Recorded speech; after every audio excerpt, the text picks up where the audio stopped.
Welcome to the Beyond the Diagnosis podcast. I'm your host, Dr. Kylie Burton. If you have been told that your blood work is normal, yet you feel awful, well, this is the place for you, because whether you have a diagnosis or not, I'm going to teach you how to turn those normal labs into real answers, healing, and hope. So grab your blood work.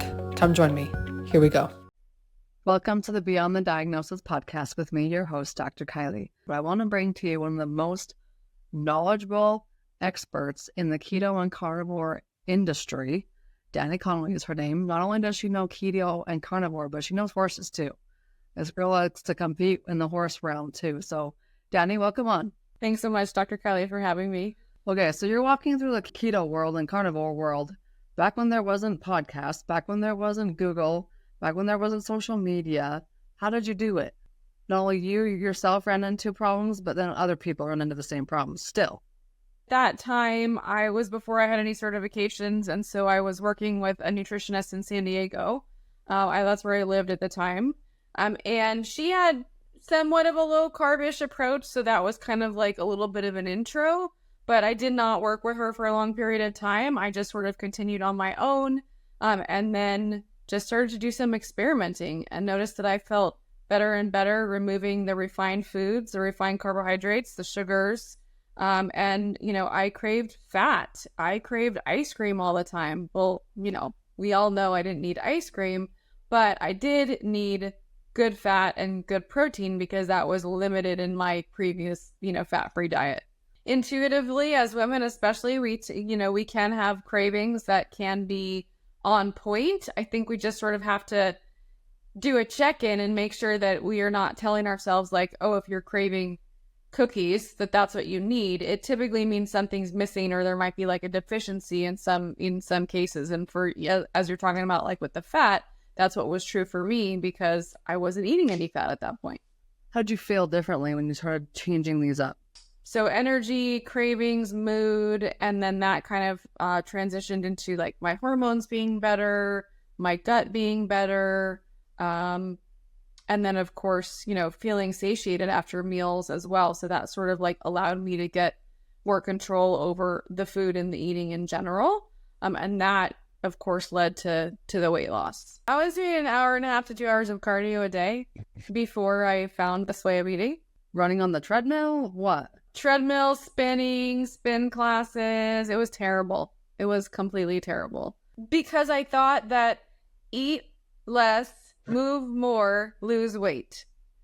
Eat less, do more cardio, lose weight. Except for me, it was eat less, do more cardio, have more cravings, and gain weight. What's a better formula now?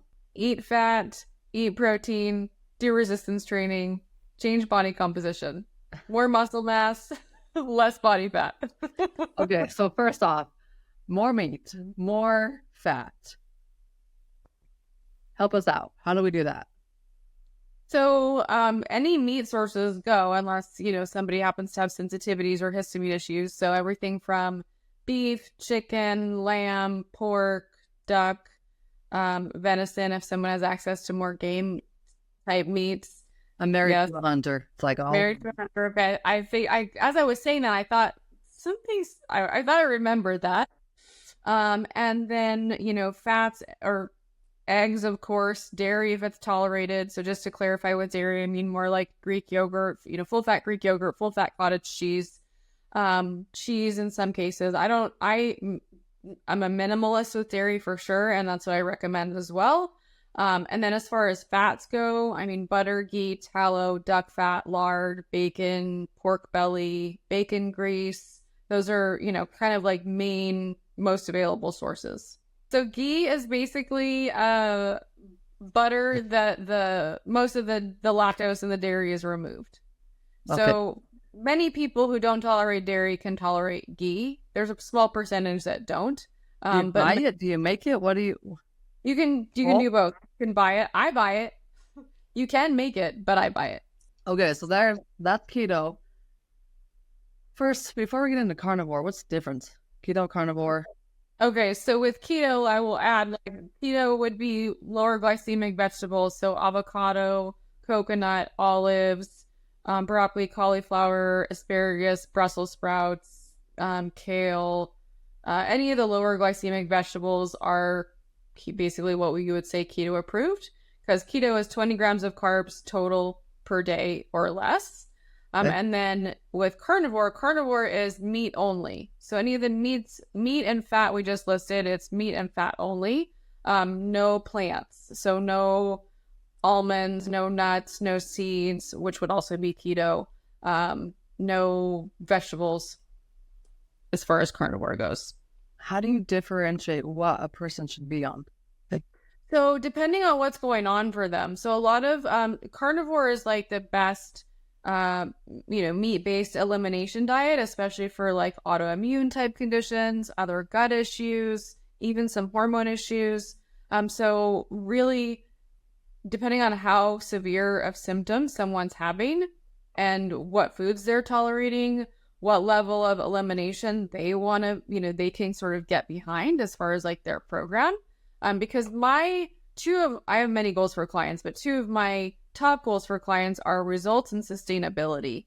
And so unless someone has significant issues, let's say with avocado, and they didn't feel like it was realistic to be carnivore for like a longer period of time, I want to design a program for them based on what they feel is sustainable. If someone feels carnivore is sustainable, and there's a lot of people out there, I know it sounds crazy, but there's a lot of wrap my head around it, like only meat. Holy smokes! Yeah, and so there are a lot of people out there that it is sustainable for, and those are the people that do well with it in the beginning of their program when they feel like they could continue with it in the end of their program. Now, in some cases, I will start with that if they have histamine issues going on or other things going on where we do have to eliminate most plants.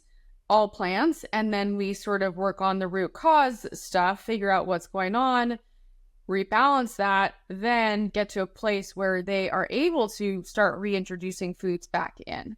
And that would be sort of, a spectrum of differences between, someone who may not have to eliminate all plants and they can still heal their body without doing that, to someone that can eliminate the plants for a period of time, to someone that would maybe just want to go forward with carnivore for a longer period of time and feel like they can, live that way. And, there's tons of, between clients and stories that I know of for, things like mental illness, depression, anxiety, MS,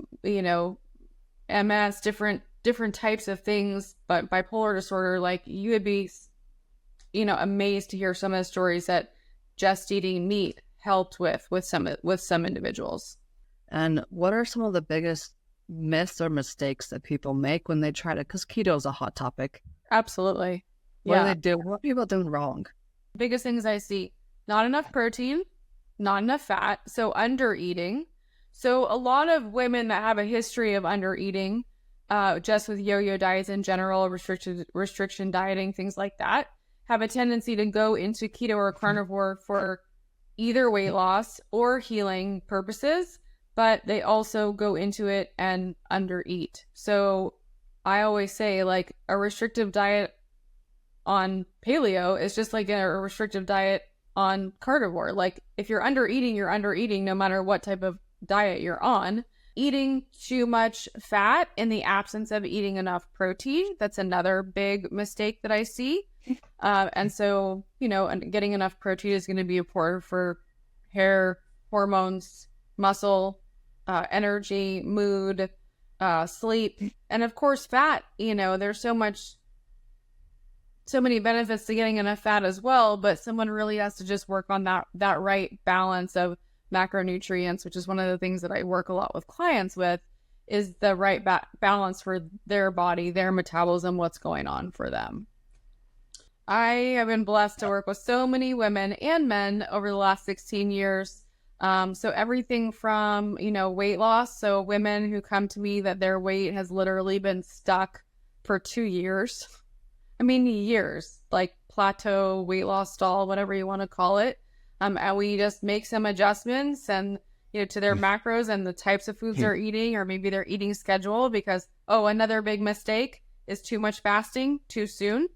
So that's a huge one. My approach is always fueling before fasting. So making sure everything's right during the eating window before even remotely trying the fasting. And I know that's a big controversy because you hear so much about, oh, just fast, that'll solve all your problems. And I do not believe that. I cannot do it. I know there's a practitioner that does a 30-day fast, and you know him too, I'm sure. And I'm like, how the heck are you doing that? I mean, intermittent fasting, I do some intermittent fasting, and I think in time for some people, like I said, but that type of extended fasting, that's not my jam.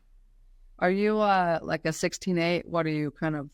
Anywhere from 13 to 16, depending on my schedule. So in the 12 or 13 range, some don't really consider that intermittent fasting, but I definitely feel like that's long enough to at least give my digestion a break overnight. And then, I do a lot of working with, fasting and macro adjustments and resistance training adjustments based on women and their cycle and where they are in their cycle. So that's another big piece of the puzzle as well. So really just, there's no one size fits all in terms of any of that.